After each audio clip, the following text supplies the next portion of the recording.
Assalamualaikum warahmatullahi taala wabarakatuh. Salam sejahtera, salam Ramadan Karim untuk semua yang bersiaran bersama dengan Tok Abah. Hari ini 10 hari bulan Ramadan. Maknanya dah 10 hari kita berpuasa dan sama-sama kita berazam. Tok Abah nak ajak, marilah kita gunakan peluang di bulan yang barakah dan mulia ini untuk sama-sama kita beramal dan meningkatkan usaha kita, bukan saja dari segi kerohanian tetapi dari segi membina peribadi kita, akhlak kita melalui amalan-amalan yang telah disarankan untuk kita lakukan sepanjang Ramadan ini. InsyaAllah, mudah-mudahan. Tok Abah kali ini nak menyentuh tentang COVID-19.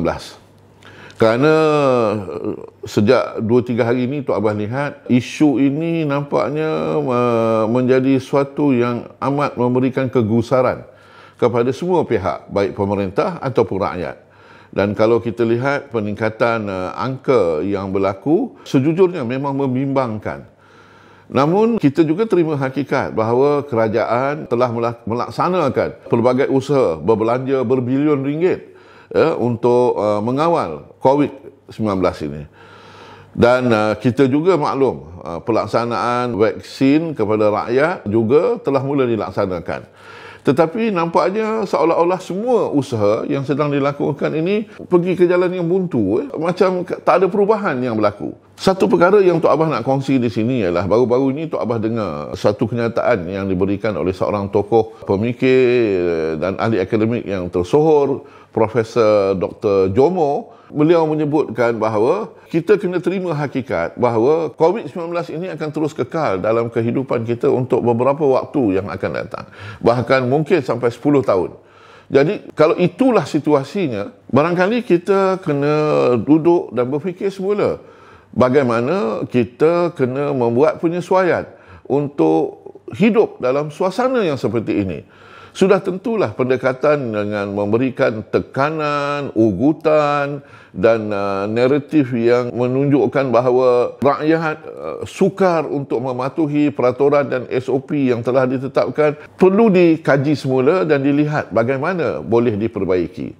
Tok Abah bangkitkan hal ini kerana kerajaan kena terima hakikat bahawa government knows everything ini bukanlah satu pendekatan yang terbaik dalam menghadapi pandemik COVID-19 yang sedang berlaku. Tok Abah fikir sudah sampai masanya untuk kita bermuhasabah, mengkaji semula, menilai cara pendekatan kita ini, kerana bila mendengar pandangan-pandangan yang diberikan oleh pihak yang tidak berada dalam kerajaan, seperti ada pendekatan yang mungkin boleh diperbaiki ataupun diperkemaskan bagi membolehkan kita terus menjalani kehidupan kita dalam waktu yang sama kita mengawal dan mengekang COVID-19 ini. Dr. Jomo juga menyarankan untuk kita melihat pendekatan-pendekatan yang dilakukan oleh negara-negara serantau di Asia ini. Termasuklah di Jepun, Korea, di Vietnam, di Kemboja dan yang terdekat dengan kita, di Singapura, Brunei, di Indonesia.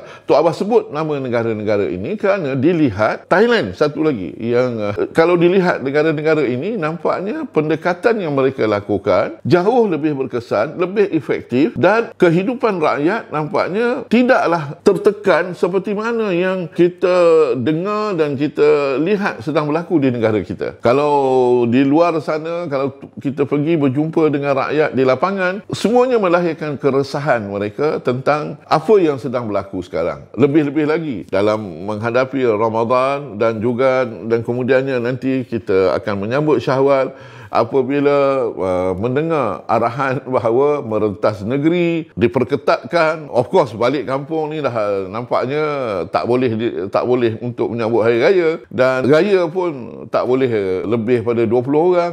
Nah, semua pengumuman-pengumuman ini bagi Tok Abah tidak langsung membantu untuk menenangkan keadaan yang sedang berlaku. Dan ini bagi Tok Abah benar-benar memberikan gangguan emosi dan tekanan kepada pemikiran mental kepada sebahagian besar rakyat kita. Apa yang cuba Tok Abah nak sampaikan di sini ialah Tok Abah nak minta supaya barangkali kerajaan boleh memikirkan pendekatan-pendekatan yang lebih humanistik. Contohnya, tindakan pengawalan secara bersasar seperti yang dilakukan di beberapa tempat. Termasuklah yang sekarang ni di Kelantan dan kemudian di Selangor ni Tok Abah dengar di sekolah yang ditutup. Kerana kalau kita lihat penularan kes ini, kluster-kluster yang berlaku ini, dia adalah kluster yang bersifat bersasar. Tok Abah tak dengar lagi kluster masjid sepanjang Ramadan ni ataupun kluster tarawih. Walaupun ada dalam konteks merentas negeri ni 1-2 kes yang berbunyi, tetapi kluster merentas negeri ni bukan satu kluster yang nampaknya menjadi suatu yang membimbangkan. Cuma bagaimana cara untuk kita sama-sama berfikir secara yang lebih humanistik, Tok Abah sebut tadi, untuk mengekang COVID-19 dan dalam waktu yang sama kita boleh menjalani kehidupan kita dengan cara yang tidak menjejaskan amalan dan juga kebiasaan resam yang kita lakukan. Tok Abah sebenarnya sempena Ramadan yang mulia ini, dan kemudian insya-Allah kalau dipanjangkan umur menjelang Syawal yang akan datang, sudah tentulah di luar sana hari ini semuanya agak emosi bila memikirkan soal tak dapat balik kampung. Kita terdengar di sana sini, kawan-kawan, teman-teman bercakap, mak ayah tanya balik tak, adik-beradik bertanya boleh kita berjumpa tak. Nah, dalam budaya kita selama ini, hari-hari lebaran yang besar seperti ini merupakan suatu yang sangat bermakna dalam kehidupan. Kerana itu, Tok Abah memohon yang amat sangat kepada pihak pemerintah dan pihak penguatkuasa. Dalam waktu yang sama, Tok Abah juga nak menyeru kepada rakan-rakan dan rakyat di luar sana, kalau kita ada satu muafakat yang lebih baik, kerana pendekatan dalam menangani COVID-19 ini, dia mesti disepadukan pendekatan penguatkuasaan dan dalam waktu yang sama pendekatan mendidik supaya rakyat dapat membuat penyesuaian. Kerana Tok Abah nak ulang semula, suka tak suka, kita terpaksa hidup dalam COVID-19 ini untuk beberapa waktu yang akan datang. Dan untuk itu, mahu tak mahu, kita kena buat adaptasi, penyesuaian kepada suasana ini. Jadi kerana itu, Tok Abah mohon, mudah-mudahan semua pihak dapat berfikir secara yang lebih rasional, secara yang lebih bermufakat bagi membolehkan Ramadan dan Syawal yang akan datang ini menjadi suatu yang memberi makna kepada kita. Dalam waktu yang sama, kita memastikan bahawa COVID-19 ini dapat dikawal dan dicegah bagi kita meneruskan kehidupan kita. Wallahu a'lam. Terima kasih. Assalamualaikum warahmatullahi taala wabarakatuh.